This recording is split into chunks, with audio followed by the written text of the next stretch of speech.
అందరికీ నమస్కారం.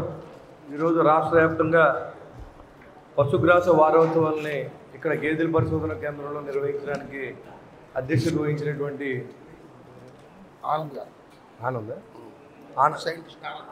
ఆనంద్ గారికి, అదేవిధంగా ఈ కార్యక్రమాన్ని చేసిన రైతు సోదరులకు, ఇంకా 3 పార్టీలు కూటమి సభ్యులు, నాయకులు, వేదిక పెద్దలందరికీ కూడా ఉదయపూర్వం నమస్కారం. ఈరోజు గత 5 సంవత్సరాల్లో కూడా ఒక రైతులు కానీ ఒక విలేజ్ని కానీ పట్టించుకొని ప్రభుత్వం మనం చూసాం. గౌరవ చంద్రబాబు నాయుడు గారు కూటమి ప్రభుత్వం వచ్చిన తర్వాత మరి అన్ని పల్లెటూరులో కూడా మరి గ్రామ స్వరాజ్యం వచ్చే దిశగా పరిపాలన జరుగుతుందని చెప్పడంలో అతిశయం లేదు. పవన్ కళ్యాణ్ గారి ఆదేశాల మేరకు మరి ఆ గ్రామాలన్నీ అభివృద్ధి చెందే విధంగా దాంట్లో భాగంగా మనం చూసుకుంటే మనకి ఈ పశువులు మేపుకుని జీవనోపాధి సాగించే చిన్న కారు రైతులందరూ కూడా చాలామంది ఎక్కువగా ఉంటారు. ఇవాళ MGNRC కింద మరి ఆ స్కీమ్లో ఆల్రెడీ మనం గోకుల సెంట్లు ఇచ్చాం. అంతేకాకుండా ఇప్పుడు ఎవరైనా 10 సెంట్ల నుంచి 50 సెంట్ల వరకు మీరు వ్యవసాయ చేత పశువులు మేపుకోవడానికి అవసరం సబ్సిడీ కింద కూడా ఈ ప్రభుత్వం ఇవ్వడానికి కూడా స్కీమ్ అరేంజ్ చేసింది. దాంట్లో భాగంగా తాడేపూడిలో 130 దరఖాస్తులు వచ్చినాయి. దాంట్లో 9 ఎకరాల రైతులకు సాగు శాంక్షన్ కూడా పంపించడం జరిగింది. అందులో ఇప్పటికీ 5.5 ఎకరాలకి శాంక్షన్ కూడా వచ్చింది జరిగింది. ఇవాళ సర్టిఫికేట్ కూడా ఇవ్వడం జరుగుతుంది. ఇవాళ శాతాల ప్రభుత్వం, రైతుని పట్టించుకున్న ప్రభుత్వం. ఇవాళ పాలు అమ్ముకుని బతికే కుటుంబాలు చాలా ఉన్నాయి, కానీ ఎక్కడ కూడా లాభసాటిగా లేవు. ఒక నీళ్ళు కంటే కూడా పాలు తక్కువ కొంటూ ఉన్నారు ఒక పక్కన. రెండోది ఏంటంటే చూసుకుంటే మరి గేదెలు మేపడం కానీ మరి ఆవులు మేపడం కానీ చూస్తే చాలా కష్టసాధ్యంగా ఎవరో పని చేయట్లేదు. దానికి ఇతర స్టేట్ల నుంచి తీసుకొచ్చి ఇక్కడ పనిచేయించే కార్యక్రమాలు జరుగుతూ ఉన్నాయి.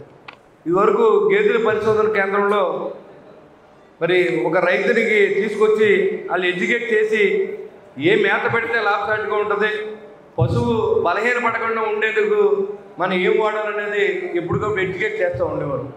కానీ ఈ మధ్యకాలంలో ఇది రొటీన్గా ఎలా తయారైందంటే ఇక్కడ గేదెలు పాలు ఎండిస్తున్నాయి, మన గేదెలు మనం చూసుకోవడం తప్ప ఒక రైతులాగా ఇది గవర్నమెంట్కి రైతులకు ఉపయోగపడే కేంద్రంగా తయారు చేశారు. దాని ఇప్పుడు నేను ఇప్పుడే చెప్పాను, ఒక గ్రామంలో ఒక రైతుని ఆదర్శంగా తీసుకోండి. మీ సమక్షంలో ఆ ఫామ్ నడిపించండి. ఎందుకు నష్టమవుతుందో ఒకసారి చూద్దాం.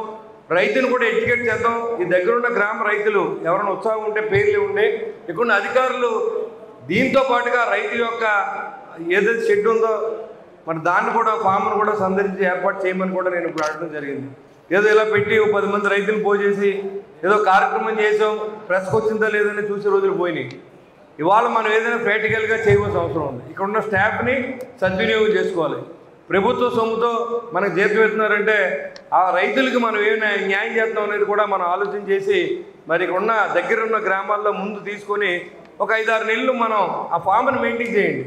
చేసిన తర్వాత ఇంకో పలానా రైతు మేము చెప్పినట్టు చేసినట్టు ఇంత లాభసాటిగా ఉంది, పశువుకి ఏ దానా వాడుతున్నాం, దానివల్ల జబ్బులు రాలేదు అని చెప్పే విధంగా కూడా మనం ఉదాహరణకి మన దగ్గర ఉండాలి. లేకపోతే ఎవరు నమ్మే పరిస్థితి కాదు. ఎందుకంటే మన పరిశోధన కేంద్రంలో మనం ఏం చేసామన్నది బయటకు కూడా తెలియట్లేదు. కాబట్టి దాన్ని రైతులకి అంకితం చేయండి. దీంట్లో వాళ్ళు కూడా భాగస్వామ్యం చేయండి. వాళ్ళు కూడా ఆర్థిక పుష్టి రావాలంటే ఇవాళ కేంద్ర ప్రభుత్వం సహకారంతో NRGS నుంచి గోకుల చెట్లు ఇచ్చాం. మరి అంటే ప్రతి పేద అబోవ్ ప్రౌడ్ లైన్లోకి వెళ్ళడానికి ఒక దారి చూపిస్తూ ఉంది ప్రభుత్వం, మనం వాడుకుంటలేదు. నేను చాలామంది ఎవరో నేను వచ్చి నేనేం చేసుకోలేకపోతున్నానంటే గేదెలు కొనిస్తానంటే ఆ పని మేము చేయలేమండి అని రైతులే మాట్లాడుతూ ఉంటే ఆ పరిస్థితికి ఈ యొక్క పాడి పరిశ్రమ వెళ్ళిపోయిందని దానిలో ఏమాత్రం అతిశయం లేదు. దానికి కారణం ఏంటంటే అంతా కూడా ఎవరో కష్టపడడానికి ఇదివరకు ఉన్న మన ముందు తరంలో లాగా ఇవాళ ఎవరో కష్టపడడానికి ఇష్టం లేదు. పిల్లల్ని బాగా చదివించుకుని ఉద్యోగం చేయాలి అనే విధంగా ఒక M.Tech చేసిన వాడికి 15,000 జీతం ఇస్తే ఓ పశువులు కాపరికి ఇవాళ 30,000 జీతం ఉంది. అయినా కానీ మనుషులు దొరకట్లేదు. ప్రాక్టికల్గా ప్రాబ్లం ఉంది. ఈ ప్రాబ్లంని అధిగమించాలంటే పాల రేటును కూడా పెంచవలసిన అవసరం ఉంది. గవర్నమెంట్ అన్నింటికీ సపోర్ట్ రేట్ ఇస్తూ ఉంది. మరి దీన్ని కూడా రైతు బాగుపడాలన్నప్పుడు దీన్ని కూడా ఎంకరేజ్ చేయవలసిన అవసరం ఉందని నా ఉద్దేశం. ప్రజలు కొంత భారం అయితే ఉండొచ్చు, కానీ ప్రతి పిల్లలకి అవసరం ఈ పాలు అనేవి. మరి పౌష్టికాహారంగా భావిస్తారు వీటిని. మరి ఇలాంటి పాలు రేటు పెంచమంటాం కాదు, మరి ఆ పరిశ్రమ నిలబడాలనుకున్నప్పుడు మరి ఎక్కడికైనా వెళ్ళినప్పుడు ఒక లీటర్ నీళ్ళు 100 రూపాయలు పెట్టి కొనుక్కున్నాం మనం. మరి ఒక లీటర్ పాలు ఇక్కడ చూస్తే రైతుకి 50 రూపాయలు 40 రూపాయలకి కొంటున్నారు. అది సస్టైన్ అవ్వట్లేదు. కాబట్టి దీని మీద కూడా ప్రభుత్వానికి నేను కూడా విన్నవిస్తాను, రైతుల తరఫున కూడా మీకు తెలియజేస్తున్నాను. ఇది అవసరం కూడా. ఎందుకంటే అన్నింటికీ రేట్లు ఉన్న ఎంఆర్పి ఉంది, రైతు అమ్మేదానికి ఎంఆర్పి లేదు, సపోర్ట్ రేట్ లేదు. కాబట్టి దీన్ని కూడా మరి మనం ఖచ్చితంగా అమలు చేసే బాధ్యత ప్రభుత్వాల మీద ఉంటుంది. మనం రిప్రజెంటేషన్ చేద్దాం, ఎంతవరకు సక్సెస్ అవుతామని తెలీదు. అందరూ ప్రయత్నం చేస్తే మరి ఖచ్చితంగా అవుద్ది. కాబట్టి అందరూ కూడా ఈ యొక్క అవకాశాన్ని సద్వినియోగం చేసుకోండి. మీ గ్రామంలో ఒక షెడ్ని మన వీళ్ళకి అప్పచెప్పండి. అది వారానికో 4 రోజులకో ఇన్స్పెక్షన్ చేస్తారు. వాళ్ళు చెప్పిన పశుగ్రాసాన్ని వాడండి. దానివల్ల దిగుబడి పెరిగిందా, పశువు వ్యాధి గురవుతుందా, లేదా ఆరోగ్యంగా ఉందనేది తెలుసుకునే విధంగా డాక్టర్లు కూడా పరిశోధన చేసి మరి దాన్ని ఒక మోడల్, ఒక డైరీని తయారు చేయవలసిందిగా నేను ఆదేశం చేసి జారీ చేయడం జరిగింది.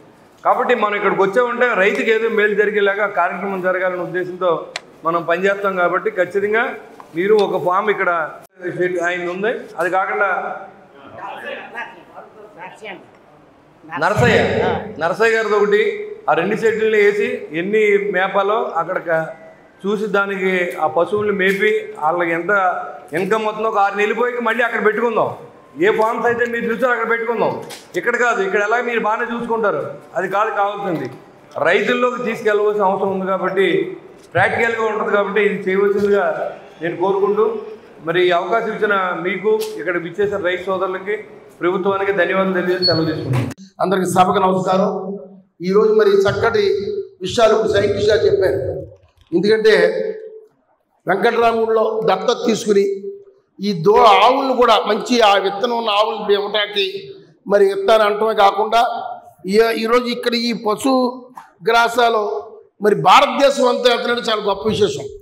ఇక్కడ ఏదైతే మనం తయారవుతున్న ఈ పశువులకు సంబంధించిన గ్రాసం భారతదేశంతో అమ్ముతున్న స్పెషల్ గైడ్ అని చెప్పడం, దానికి సంబంధించిన బుక్లెట్ను కూడా ఈరోజు ఇక్కడ రిలీజ్ చేయడం, ఇవన్నీ శుభ సూచకాలు. ఏదైనా పురాతనంగా ఇక్కడ ఉన్న ఈ పరిశోధనా కేంద్రం ఈరోజు మరి ఎందుకంటే ఉండే కొలది ఇవాళ గుజరాత్ భారతదేశంలో అత్యధిక పాల ఉత్పత్తి చేసే రాష్ట్రంగా పేరు పొందింది.